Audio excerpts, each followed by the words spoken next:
was he pale? You see? These are scriptures that you can see how he mentions. The word Nephi. Nephi is one of the writers of this book, the main writer. They took that from 2 Maccabees 1:36 to 34. Nephi is in the Maccabee book in the Bible. That means cleanse, clean. Okay? So in the book of, when you're reading this book I have here called Ancient Modern Britons, if you read Ancient Modern Britons by David McRitchie, he speaks about a tribe of Moors called Morini on page 50 in the book. And that's where they get this right here. Okay, when you read this. I'm just breaking it all down to you when you study it. Right?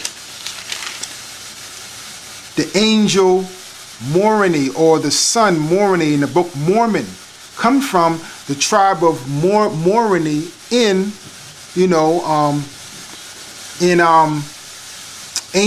Europe, and they took that and made the book Mormons. Mormon actually means black men. The Moors, the men of the Moors, and Morini was that tribe. I might as well get it. See if I can find the book. Here we go, so I can read it and see how it just links things up. See if I can find that book in that page in here. This book, I use book so much because this book really goes into how the blacks were the ancient Britons and ancient Black Irish, ancient Danes. Okay, look at that right there. Morini, the country. Morini, people of Belgic Gaul. So Morini, that's where they got that name Morini at. One of the characters in the Book of Mormon, and also in this book, right? Let me see if I can find it. It also goes into the Mormon history in this book. See if I can find it here. Either this book or another book. Just give me a minute. Just pan around and let him look at the pictures. And if I can't find it, then I'm going to get it next time. You know? What is that picture? I had that book right here, and now it's not here. Okay? Let's look in this one more time. I know I had it. Here we go. See, it was right there. It was hiding from it. This is from the book Mysteries of Ancient Americas, Reader's Digest. Now here's the story right here, the Mormons, real quick, because I want to go into how they lie over there, up there in Utah. They really think that they're the 10 tribes, and they stole the knowledge from the Mexicans and the Peruvians, who Issachar and Asher, and made up their little book. And they put lies in there about black skin being cursed, but in the same book in 2 Nephi 27, it says that the white skin is the curse. And in the Bible, it says in Leviticus, the 13th chapter, whites have leprosy, a lack of skin pigment. So who's the lie and who's the truth? You see? Notice whites look better and want to look better when they get brown. So why would they want to look cursed if this skin that I have is a curse? But yet, if I were to turn looking like this guy, I wouldn't look as good. Okay? So I'm just showing that dichotomy. But now, a 19th century painting of the angel Morini, see, delivers the golden plates to Joseph Smith on a hillside in New York.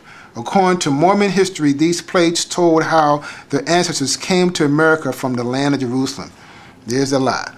This is a Jesuit priest, a white devil, a witch that was sent out, dispatched by the Rome, as many different, missionaries were, to go throughout the world to push the white Christ lie, to push the Bible, push white supremacy.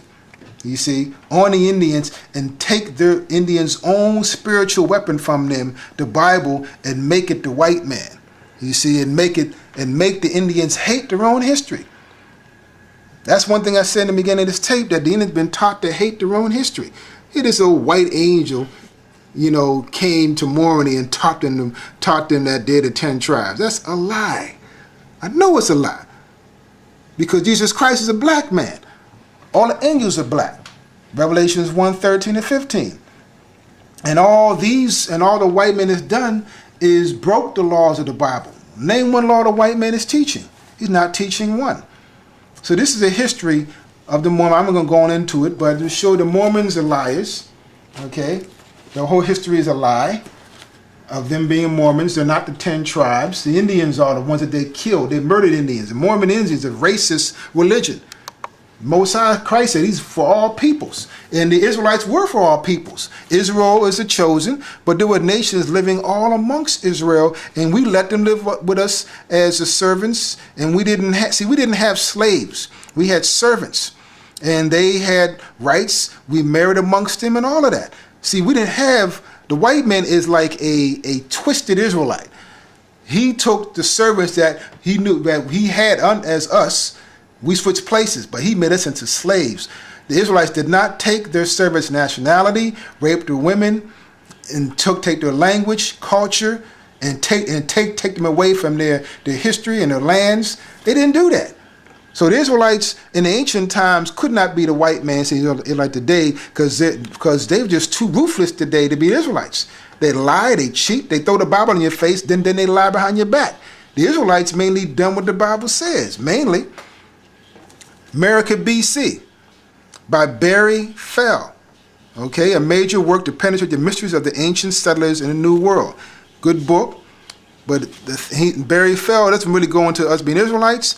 But one thing the Lord showed me in here is that he goes into the Israelites being the mound builders. And he goes into the Ogums. See, this book has pictures here of the stone structures and the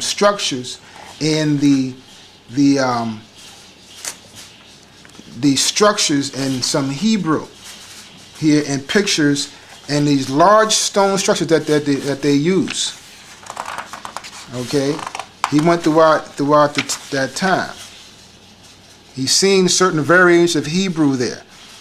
Look at that, the Thar, right here. Look at this. It's compared to the Hebrew page I just showed you. Look at that. That's an ancient Thar, right there. Or what the white man will call, in different languages, the Taf or the Tav. You see, here's a Shah right there, what a white man calls Shin or Sin, upside down. There's an I right there, white man calls Ayin. You see this little Hebrew? Look at that. That's it. That's supposed to be right here. Aha. The E comes from the Ha. See how I have the Ha here? He calls it Hey, but the E comes from that. When you read the history. Also the H comes from our letter, which is called a Ha. Or in the Yiddish, it's called a He.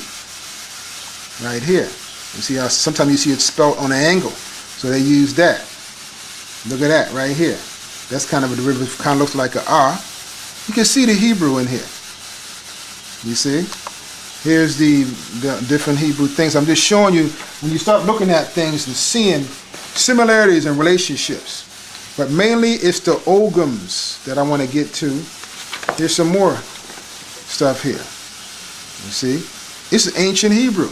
And I bet you the white man kind of messed with some of this stuff. You see? Massachusetts born.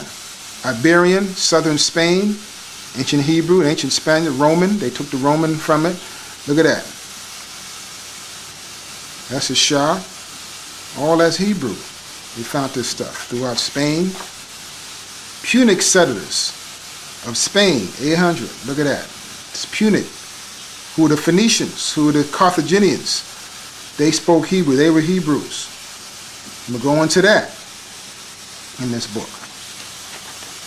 But mainly, look at this. These are stone structures that they found, okay, over here. These are called Ogums. Two of America's largest dolmens. They call them dolmens, both the type called chromolech, in which the capstone is not flat. Now, how they get these large rocks? This is not natural. And the rocks are not dented in any way. There's no marks to show that they were carved that way.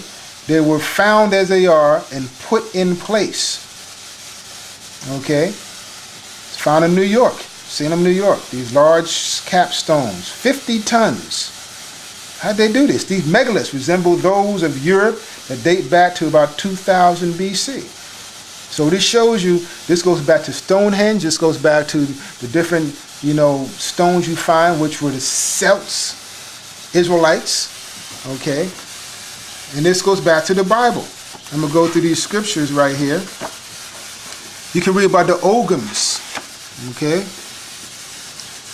Exodus 24:4, you can read about the 12 pillars that were put up. You see, it links up with the 12 pillars put up by the Druids during that time, and the Indian pillars. They found pillars of the Indians. In 1 Samuel 6:18, you had the stone of Abel, a stone that was set up to represent Abel.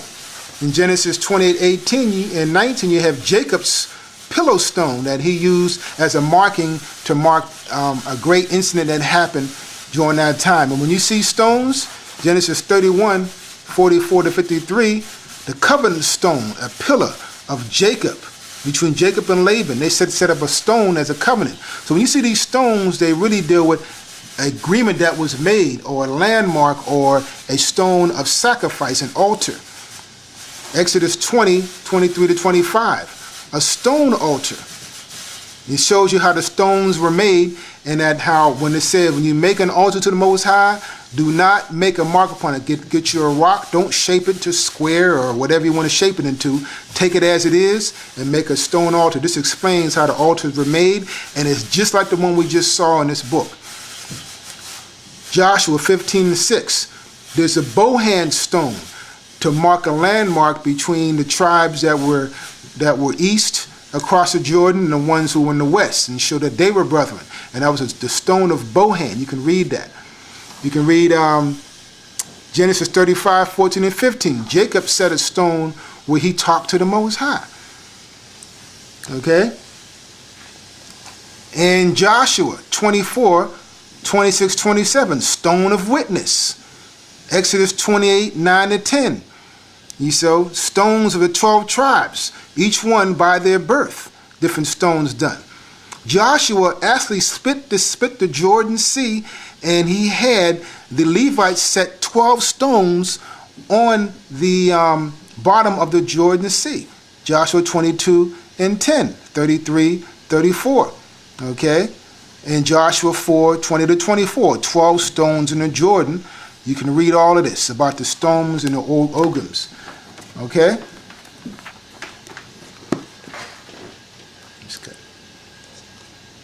Come on, honey. This is a movie, Cat Ballou. Western classics, Jane Fonda and Lee Martin. Here's my new Ghostbuster.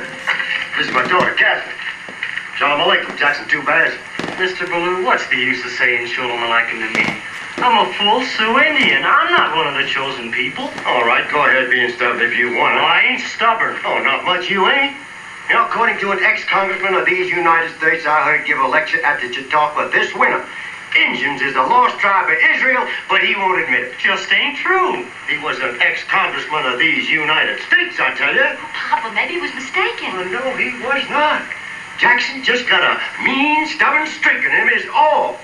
I brought Mr. Bernstein, the telegraph operator, out here from town last month, and he stood right where you're standing now, and he talked Hebrew at Jackson for 10 minutes by my watch, and Jackson pretended he didn't understand a word. Now, I call that stubborn.